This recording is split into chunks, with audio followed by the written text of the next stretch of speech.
Hello, friends and followers. Welcome back to TJ's Modeling Bench. I hope you all had a wonderful Merry Christmas, and I hope you're anticipating a very safe and happy New Year.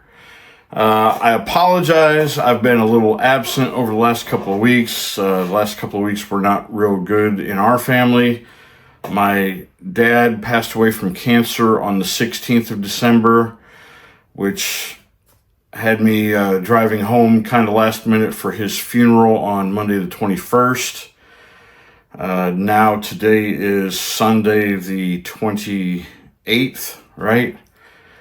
So I didn't get a whole lot of work done in the last few weeks, but I have been working on my USACC build, trying to get some of the interior detail done and the engine done.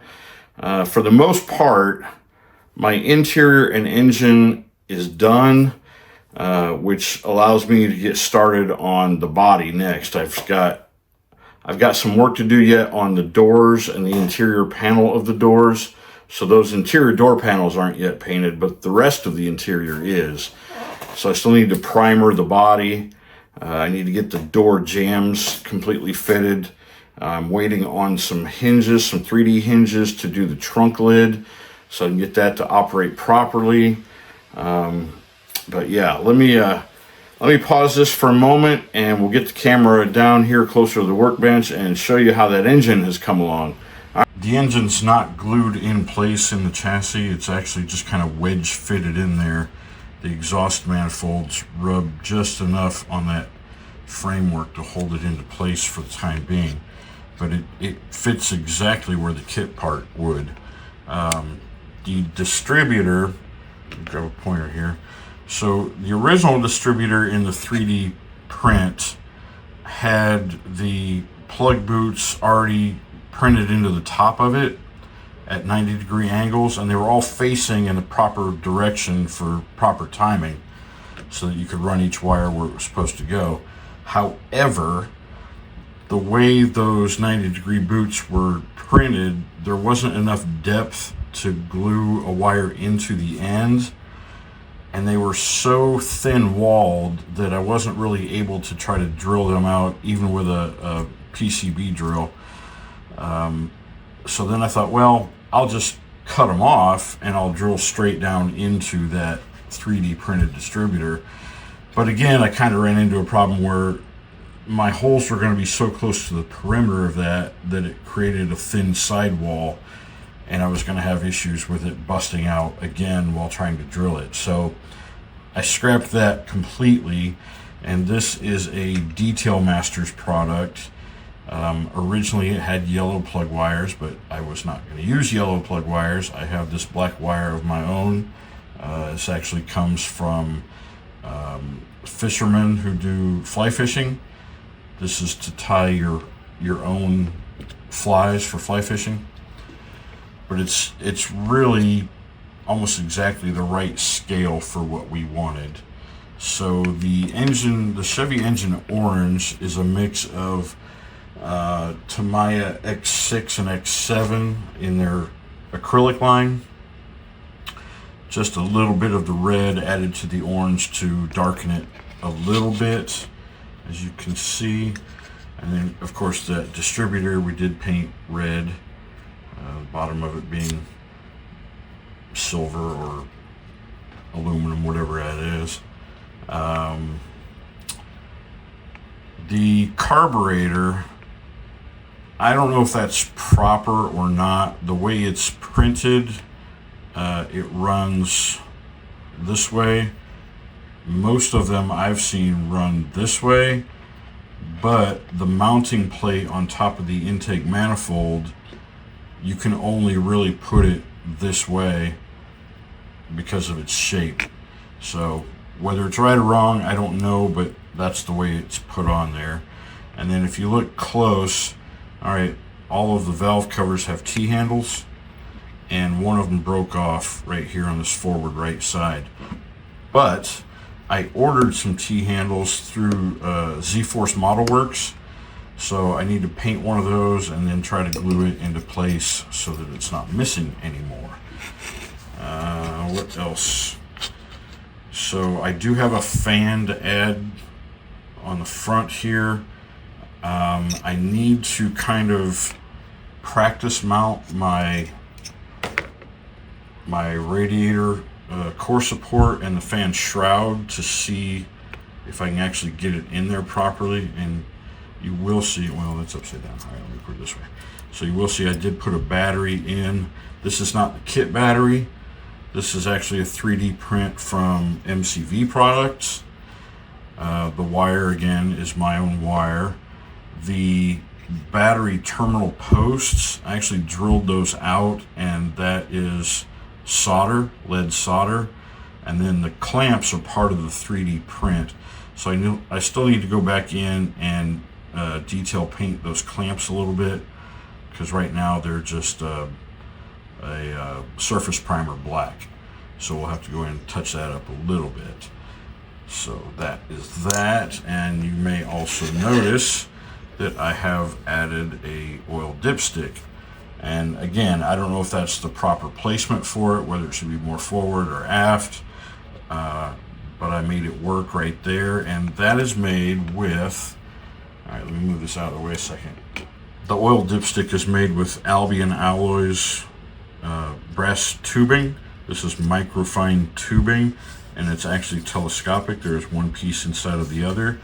So this thinner piece is the dipstick tube itself, and then I cut off just a small piece of this larger one that it telescopes into, and that became the cap portion of our dipstick. So in the model, you'll see we've got kind of an orange dipstick tube with a yellow cap and a yellow pull handle on it. And the pull handle, that I just made from a piece of copper wire that I flattened out on a steel block, or maybe it's an aluminum block. It's heavy. It might be steel. I don't know. Doesn't matter. Anyway, so I bent it, or flattened it out, and then kind of bent it into that hook shape, so you got that finger pull. So that's how that was done. Something else here on the transmission, right here, these four, I guess they're electrical ports for some kind of sensors that would go to that. So again, a little more detailed painting to do on those four electrical sensor connections. So those will get some flat black or some shade of black. And then I've got some more fine wire that I might run from those up into the firewall, just for the illusion that they go somewhere. So that's where we're at with the engine. And here's the dashboard. I think I'm pretty well done with this. I may have to do a little touch up on it maybe, but so the gauge faces themselves are from a Model Car Garage photo etch set, as are the bezels around the gauges, the square bezels. The steering wheel spokes and center cap are from that photo etch kit. The script, the Camaro script, is from that kit, as well as the lock button for the glove box. Now, the radio knobs and what I presume is the knob for your headlights, those I actually drilled those out, and again using some telescopic tubing. However, this time it was a piece of aluminum tubing with a piece of round styrene. So the way I did this, and it might be a little easier to explain from the back side, maybe not, because you can't really see where they're at, but anyway, they come through here, and here. But what I did was I cut two separate lengths for each knob of the aluminum tubing. There's one that's just actually the depth or thickness of the knob itself, and then one just slightly longer that goes through the dashboard plastic to the back side. And then the white styrene tube, or rod as it is, that was cut to the length of both of those pieces together. And then so that styrene rod becomes the center of our knobs, right? And then of course everything got painted with a semi-gloss black, but with a fine tip Q-tip in some alcohol, some 91% rubbing alcohol, I was able to take the edge of that Q-tip and remove the paint from just the very edge of those knobs so that you get that aluminum trim ring look, right? So the faces of them are black, and then you've got that aluminum edge. So I think that helped make it look a little more realistic. On the steering wheel, the center, I may have to go in and add a little detail paint to that center cap. I'm not sure that it looks quite right in a plain metal finish like that. The vents were painted using Vallejo silver, I believe, or maybe it was steel, one of those two colors, as was the face for the climate control and the face of the radio. And you'll notice maybe that the gauges, they're hard to read and they don't look quite right. Well, the acetate that Model Car Garage prints those on, the ink didn't stay on there very well when I ran my punch, because I punched those out of the acetate. So, you know, it is what it is. I'm not too worried about it. It won't really be seen all that much once it's in the car. Even if you open the driver's side door, it still won't be all that visible. So we're gonna go with that. And another thing I'm working on, because we're gonna put lights on this, is I'm opening up the grill. All right, you can see that this one side is open. I'm still working on the other side. It needs to be cleaned up a little bit. And then the headlights, so you know, in this kit, those headlight, the covers are on there. So we're not putting the covers on, and we're drilling them out so that we can add the headlights and add our lighting to that as well. And on our interior tub, we've got our black embossing powder for the carpet. There are photo etch pedals from that Model Car Garage PE set. I did not remove the kit molded in pedals. I just laid these on there and then gave them a wash with some Tamiya dark brown panel line accent color. The gauge faces here in the center console come from that same kit, as well as the surround. There's an actual aluminum surround on those gauges. And then this portion of the center console that has our shift pattern, the false wood, and then our shifter will go here in the middle, which I've got it for paint right now, so it's not installed. But the wood grain on this, so this whole piece here is PE, photo etch, but the wood grain, I used the same crafting tape that I found a while back that I had used on my cancer awareness build back in October. So it's just a piece of this laid on there, and then I went over it with some Tamiya clear orange just to darken it slightly, so it's got a little bit more of a, well, I don't know, not mahogany really, but it's darker than, you know, the original tape piece itself. You can see, you know, there's quite a difference there in color, but I think that's a better color for our interior.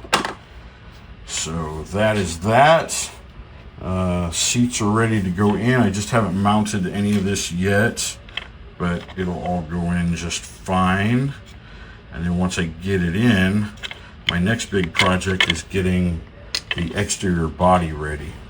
And our exterior body, so I've got my doors cut out, created those hinges a while back. The trunk is still attached in just a couple spots. I'm waiting on some 3D printed hinges to get that to work properly. I could make them, but to get more of a scale look, I thought the 3D printed hinges might actually look and work a little bit better. So that's what I'm waiting on for those. And then of course I've got to create my door jambs. You know, you can see that I started to create a jamb on the rear side, on both sides there. We'll have to get our door panel interior added, which neither of those have paint yet. So those still need their detail paint to match the rest of the interior tub. So it's coming along. Still got quite a bit of work to do. Deadline for this is mid-March. I'm pretty sure I can have it done before then. Okay, y'all, that kind of brings us up to date to where I'm at now. And you might notice that my shirt is different from what I was wearing in the start of this video. That's because at the beginning of this video, I started this on Sunday evening, or Sunday afternoon rather, and it is now Tuesday evening, the 30th of December. I did have today off. I've been working up here a little bit this afternoon. I was at my girlfriend's house this morning. We were supposed to go on what is called the last ride of the year. Motorcyclists from all over the southern region and even farther away come down here to do one last ride for the season, or for the year really, up to a place about, not even 100 miles north of here. But she woke up feeling congested and sick, and it was pretty cold out this morning. Even though I've got the proper gear and whatnot to ride in that kind of weather, I didn't want to take her out in it, and without her, I just didn't really feel like going on my own. So we sat around her house most of the day and watching Stranger Things. It's something we just started to watch. I know other people have been watching it for years. We're now a few episodes into season 3, so don't spoil it for us. But anyway, when I got home from her house, and I came upstairs and started working on this again. So that's why there's a little discontinuity there between the beginning and the end. But that said, I want to thank everybody for tuning in this year with me. Thank you to all the new subscribers I've had. Still not quite to 900 subscribers. 1,000 would be great. Not going to happen overnight. But if you watch this and you like it, go ahead and subscribe. Give it a thumbs up. Subscribe. Chime in. Let me know what you like, what you don't like. Maybe something you want to see better or in more detail. And I do have several projects I'm going to get started on here in 26. Some that I definitely want to have ready before Nationals in August. So, yeah. And I have to work tomorrow the 31st and Thursday the 1st, so I will not be partaking of New Year's Eve festivities. I will be trying to go to bed early, despite probably a lot of fireworks and dogs barking. So, y'all have a safe, blessed, and happy New Year, and I will talk to you again in 2026. Peace and love, y'all.